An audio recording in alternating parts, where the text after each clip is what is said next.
అందరికీ నమస్కారం. నేను మీ దేవి. 'మిస్టర్ హ్యాండ్సమ్' 18వ భాగం రచయిత భానుగారు. మీకోసం ఒక సర్ప్రైజ్ మీరొచ్చేయండి అంటుంటే, ఏంటి మేడం చాలా హుషారుగా ఉన్నట్టున్నారు.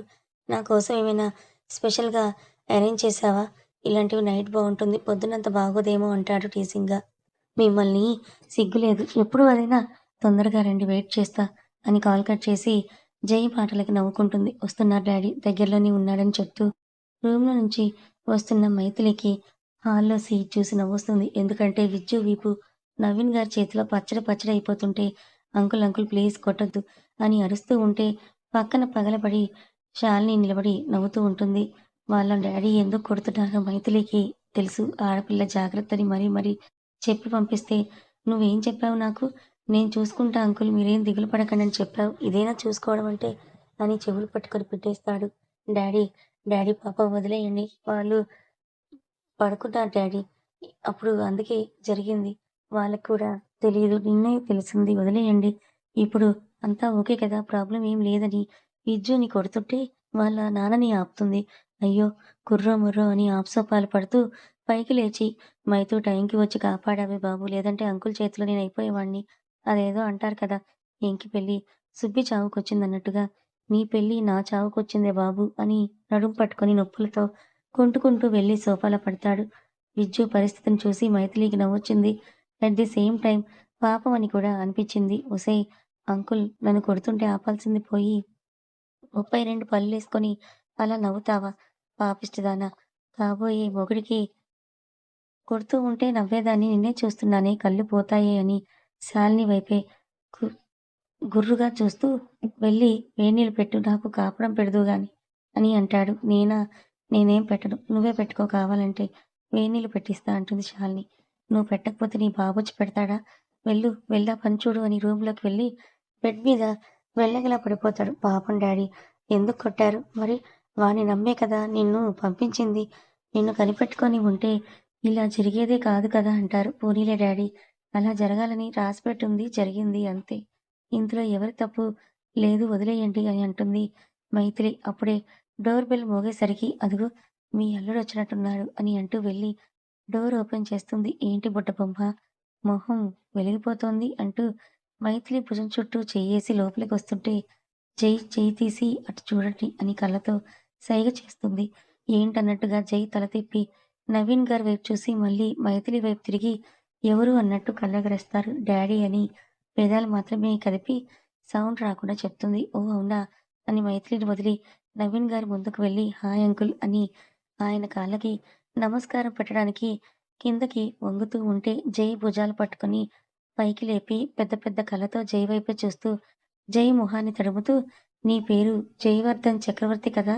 మీ డ్యాడీ పేరు చక్రవర్తి అవునా? అని జైని అడిగితే ఆ! అంకుల్. బట్ మీకెలా తెలుసు నేను మైథిలికి కూడా చెప్పలేదు మా డ్యాడీ గురించి అని కనుబొమ్మలు ముడిచి అడుగుతాడు. నా ప్రాణ స్నేహితుడి పేరు నాకు తెలీదా? జయవర్ధన్. నిన్ను చూస్తుంటే మీ డ్యాడీని చూస్తున్నట్లుగానే ఉంది. అచ్చం వాళ్ళలాగే ఉన్నావని కంటతడితో జై మొహాన్ని ప్రేమగా నిమురుతారు. ఏంటి? మా డ్యాడీ మీకు ఫ్రెండా? అంటే మా డ్యాడీ గురించి మీకు తెలుసా? అని ఆతృతగా అడుగుతాడు. తెలుసు. తెలియడమేంటి జై? వాడు నాకు మరో ప్రాణం. నువ్వు మా దగ్గర పెరగాల్సిన వాడివి కానీ మాకు ఆ అదృష్టం లేదు. మీ అత్త నిన్ను తీసుకొని వెళ్ళిపోయింది. లేదంటే నువ్వు మా దగ్గరే పెరిగేవాడివి అని అంటారు. మైథిలికైతే చాలా కన్‌ఫ్యూజ్‌గా ఉంది. అక్కడ ఏం జరుగుతుందో, ఏం మాట్లాడుకుంటున్నారో ఒక్క ముక్క కూడా అర్థం కాక వాళ్ళ డ్యాడీ దగ్గరికి వెళ్లి, డ్యాడీ అసలు మీరేం చెప్తున్నారు? జై వాళ్ళ ఫాదర్ మీకు తెలుసా? అయినా జై మన దగ్గర పెరిగేవాడంటున్నారేంటి? మరి అంకుల్, ఆంటీ ఏమయ్యారు? వాళ్ళ దగ్గర ఎందుకు పెరగలేదు? అని మైథిలికి వస్తున్న ప్రశ్నలన్నీ తండ్రిని అడుగుతుంది. అటు జై కూడా నవీన్ గారు ఏం చెప్తారా అని చూస్తూ ఉంటాడు. చెప్తాను. నాకు తెలిసినంత వరకు మీకు చెప్తాను. జైకి చెప్పే బాధ్యత కూడా నా మీద ఉంది. కానీ దానికంటే ముందు జై నిన్నొకటి అడుగుతాను. నిజం చెప్పాలి. చెప్తావా? అడగండి అంకుల్. ఖచ్చితంగా చెప్తాను. నీకు మీ అత్త అంటే ఇష్టమా? దానికి దీనికి సంబంధం ఏంటంకుల్? అయినా అడుగుతున్నారు కాబట్టి చెప్తున్నా. నన్ను పెంచింది కాబట్టి గౌరవం ఉంది. కానీ నేను ఇన్నాళ్ళు చూసిన అఖిలాండేశ్వరి వేరు. అసలైన అఖిలాండేశ్వరి ఇప్పుడు చూస్తున్నాను అది వేరు అని నాకు ఈ మధ్యే తెలిసింది. ఇంకా పూర్తిగా తెలుసుకోలేదు. బట్ ఆ పని మీదే ఉన్నాను. దాని మీద నాకు చాలా డౌట్స్ ఉన్నాయి. ఒక్కొక్కటి బయటకు తీస్తున్నా అని చెప్పాడు. కరెక్ట్ దారిలోనే ఉన్నావు జై. నువ్వనుకునేది నిజం. మీ అత్త చాలా డేంజర్. కనిపించేంత అబద్ధం. తన వెనుక మరో అఖిలాండేశ్వరి ఉంది. మొత్తం నాకు కూడా తెలుసు. కానీ తెలిసిన మీ నాన్నని తను అంతం చేయాలని చూసింది అనేది మాత్రం నిజం. ఏమంటున్నారు అంకుల్? డ్యాడీని అంతం చేయాలని అత్త చూసిందా? డ్యాడీ డెత్ నార్మల్ కదా! జై. కాదు. దాని వెనుక మీ అత్త హస్తం ఉందని డౌట్. డౌటనే కాదు. నిజం అదే కూడా. అసలు తనేమి డ్యాడీ సొంత చెల్లి కాదు. దూరం చుట్టం. వరుసకు చెల్లవుతుందంతే.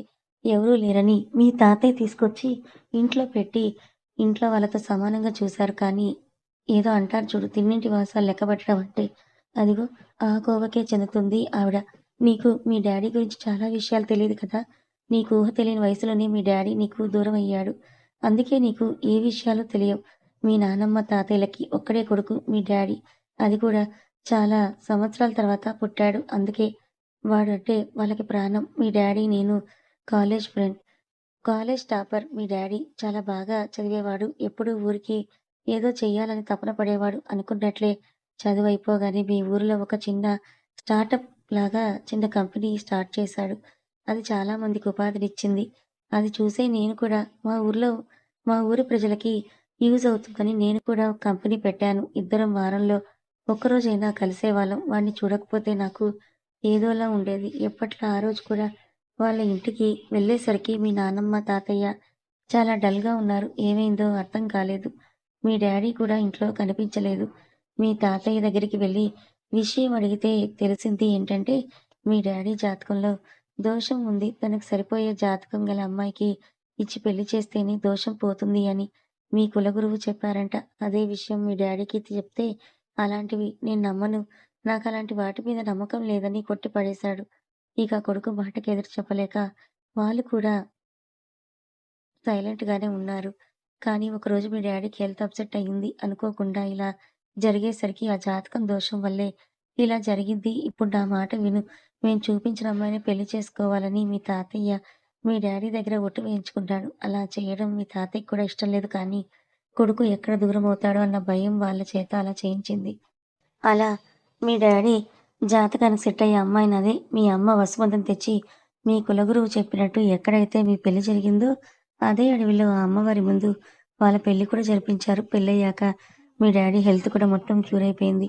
పెళ్లి అప్పుడే చేసుకోవడం ఇష్టం లేకపోవడం వల్ల ముందు వసుమతిని దూరం పెట్టాడు. కానీ తర్వాత ఒక అమ్మాయి తన లైఫ్‌లోకొచ్చాక తనని బాధ పెట్టడం కరెక్ట్ కాదని తనని ప్రేమగా చూడడం మొదలుపెట్టాడు. మీ డ్యాడీ ఊరికి మంచి చేస్తూ ఎవరికి ఏ కష్టం వచ్చినా ముందుండేవాడు. మంచి చేసే వాళ్ళకి దేవుడయ్యాడు. చెడు చేసే వాళ్ళకి శత్రువే అయ్యాడు.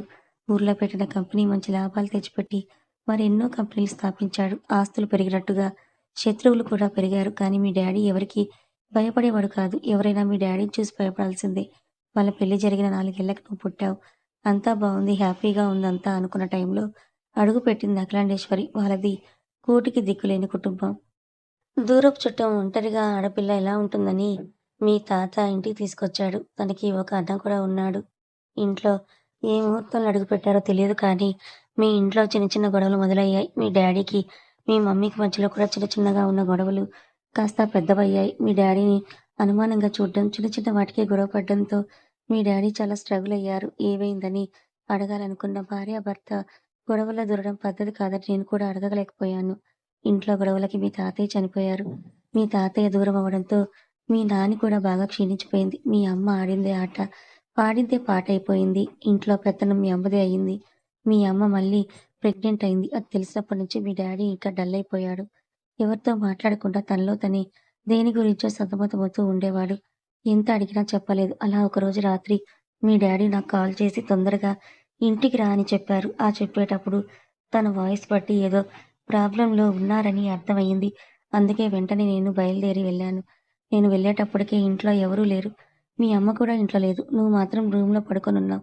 నేను వెళ్ళేసరికి మీ డ్యాడీ కింద పడి ఆయాసంతో ఊపిరి తీసుకోవడానికి కూడా కష్టపడుతున్నాడు. నేను వెళ్లి పైకి లేపి ఏం జరిగిందని ఎంత అడిగినా చెప్పలేకపోతున్నాడు. వెంటనే మీ డ్యాడీని నిన్ను తీసుకొని హాస్పిటల్‌కి వెళ్ళాను. డాక్టర్ చెక్ చేస్తూ మీ డ్యాడీ చేతిలో ఏదో పేపర్ ఉందని నాకిచ్చేసి వెళ్లారు. నవీన్, నా వాళ్ళే నన్ను మోసం చేశారు. నేనుంటానో ఉండనో నాకు తెలీదు కానీ నా కొడుకుని నువ్వే జాగ్రత్తగా చూసుకో అని ఉంది. అందులో ఇంకా ఏదో రాయాలని చూశాడనుకుంటా. కానీ తను ఉన్న సిట్యుయేషన్ వల్ల రాయలేకపోయాడని అర్థమయింది. నాకసలేమీ అర్థం కాలేదు. ఎవరిలా చేశారు? తన వాళ్ళే తనని మోసం చేశారంటే ఎవరో అర్థం కాలేదు. మీ డ్యాడీ ఎవరి గురించి చెప్పాలనుకున్నాడో నాకర్థం కాలేదు. డాక్టర్ చెక్ చేస్తే తన ఒంట్లో స్లీపింగ్ టాబ్లెట్స్ ఉన్నాయని చెప్తే నేను షాకయ్యాను. ఓవర్ డోస్ వల్ల మీ డ్యాడీ కోమాలోకి వెళ్ళాడు. నాకేమి చెయ్యాలో అర్థం కాలేదు. మీ మమ్మీ వాళ్ళకి కాల్ చేద్దామని పక్కకు వెళ్లి కాల్ చేసొచ్చేలోపు మీ డ్యాడీ సెలైన్‌లోకి ఎవరో తెలియని వ్యక్తి ఏదో కలిపేసి వెళ్లారు. వాడిని పట్టుకొని అడిగేలోపే నా నుండి తప్పించుకున్నాడు. దాన్ని బట్టి మీ డ్యాడీకి ఏ లెవెల్‌లో ప్రమాదం ఉందో నాకర్థమైంది. అందుకే ఒక నిర్ణయం తీసుకొని నిన్ను మా ఇంటికి తీసుకెళ్ళిపోయాను. మీ డ్యాడీని నేను వేరే దగ్గర షిఫ్ట్ చేయించి వేరే ఎవరో డెడ్ బాడీ మీ డ్యాడీ బాడీ ప్లేస్‌లో పెట్టించాను. అది చూసి మీ వాళ్ళు మీ డ్యాడీ లేరనుకున్నారు. కొన్ని డేస్‌కి మీ మమ్మీ వేరే పెళ్లి చేసుకుంది. ఎవరినో కాదు ఆ అఖిలాండేశ్వరి అన్నని పెళ్లి చేసుకుంది. ఆ విషయం తెలిసి నేను నమ్మలేకపోయాను. దాన్ని బట్టి నాకు మెల్లిగా అర్థమయింది. మీ డ్యాడీని మోసం చేసింది ఎవరో కాదు మీ మమ్మీనే అని. అందుకే మీ డ్యాడీని నేను ఇంకా జాగ్రత్తగా చూసుకోవాలని అర్థమైంది. అలా నేను కూడా మీ వాళ్ళని పట్టించుకోవడం మానేశాను. నిన్ను నా దగ్గరే ఉంచేసుకోవాలి అని కూడా అనుకున్నా. మాకు పెళ్ళయి అప్పటికి 2 ఏళ్లయింది. మీ ఆంటీకి చెప్పేశాను. నువ్వు మాతోనే ఉంటావని. అందుకు మీ ఆంటీ కూడా హ్యాపీగా ఒప్పుకుంది. నువ్వంటే చాలా ఇష్టం తనకి.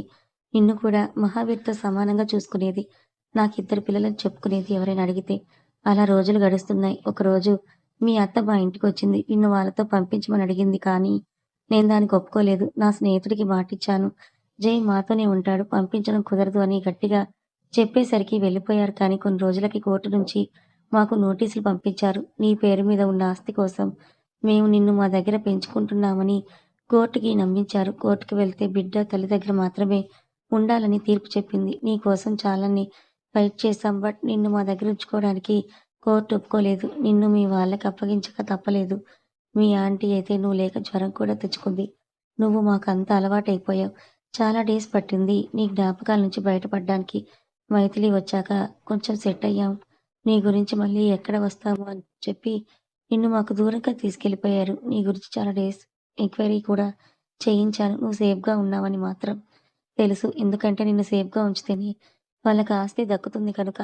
మీ తాతయ్య చాలా తెలివైనవాడు. ఇంట్లో గొడవలు చూసి ఎందుకైనా మంచిదని తన ఆస్తి మొత్తం నీకు మాత్రమే చెందేలా వీలునామా రాశారు. నువ్వు పెరిగి పెద్దగా నీ పెళ్లి తర్వాత సగం నీకొస్తుంది. తర్వాత సగం నీ పిల్లలకొస్తుంది. అలా వీలునామా రాయించారు. అది తెలిసాక కొంచెం రిలీఫ్‌గా అనిపించింది. ఆస్తి కోసమైనా నిన్ను క్షేమంగా ఉంచుతారని నమ్మకం వచ్చింది. మీ అమ్మకి కూతురు పుట్టింది కానీ తను చక్రికి పుట్టలేదని తనని చూడగానే అర్థమయింది. నాకు తెలిసి మీ డ్యాడీకి తెలిసిందనో మీ అమ్మకి, అమర్‌కి అక్రమ సంబంధం ఉందని అందుకే చాలా డేస్ నుంచి అలా డల్‌గా ఉండేవాడు. కొన్ని రోజులకు మీ అత్తకి, మీ అమ్మకి గొడవలయ్యాయని తెలిసింది. ఎందుకు ఏంటని మాత్రం తెలియదు. ఒకటి మాత్రం చెప్పగలను జీ. దీనికి సూత్రధారి మాత్రం ఖచ్చితంగా మీ అత్త. తన అన్న అయిన అమర్. మీ డ్యాడీ కోమా నుంచి బయటకు వస్తేనే విషయం ఏంటో అన్నీ తెలుసుకోవచ్చని చెప్పడం ముగిస్తాడు. నవీన్ గారు చెప్పిందంతా విని మైథిలికి దిమ్మ తిరిగిపోయింది. మనుషులు ఇలా కూడా ఉంటారా అనిపించింది. జై పరిస్థితి అయితే చెప్పడానికి లేదు. అలా అయిపోయింది. చెప్పింది విని సోఫాలో కూలబడిపోయాడు. తల్లి ఇంత నీచురాలా అని తెలిసి అసహ్యం వేస్తోంది. అఖిలాండేశ్వరిని తలుచుకోగానే రక్తం మరిగిపోతోంది. అఖిలాండేశ్వరి నిన్నేం చేసినా తప్పు లేదని కోపంతో పిడికిలి బిగిస్తాడు. తల పట్టుకొని కూర్చుంటాడు. డాడీ అంటే అంకుల్ ఇంకా మీ దగ్గర సేఫ్‌గా ఉన్నారా? అని మైథిలి అడగగానే అవును అంకుల్. డాడీని మీరు సేఫ్‌గా ఉంచారని చెప్పారు కదా! ఇప్పుడు కూడా మీ దగ్గరే ఉన్నారా? ఎక్కడున్నారు? నేను మా డాడీని చూడాలి. ప్లీజ్ చూపించరా? అని జై అడుగుతాడు. కథ కొనసాగుతుంది. మరి మొత్తానికి మైథిలి, జైలు కూడా ఒక గూటి పక్షులే అని తెలిసిపోయింది. నిజంగా జై తల్లి ఇదంతా చేసిందా? జై అత్తే దగ్గరుండి ఇదంతా చేయించిందా? నిజం అదేనా? ఇంకేమైనా ఉందా? తెలుసుకోవాలనుకుంటే ఛానల్‌ని ఫాలో అవ్వండి. కథ నచ్చితే లైక్ చేయండి. Thank you so much.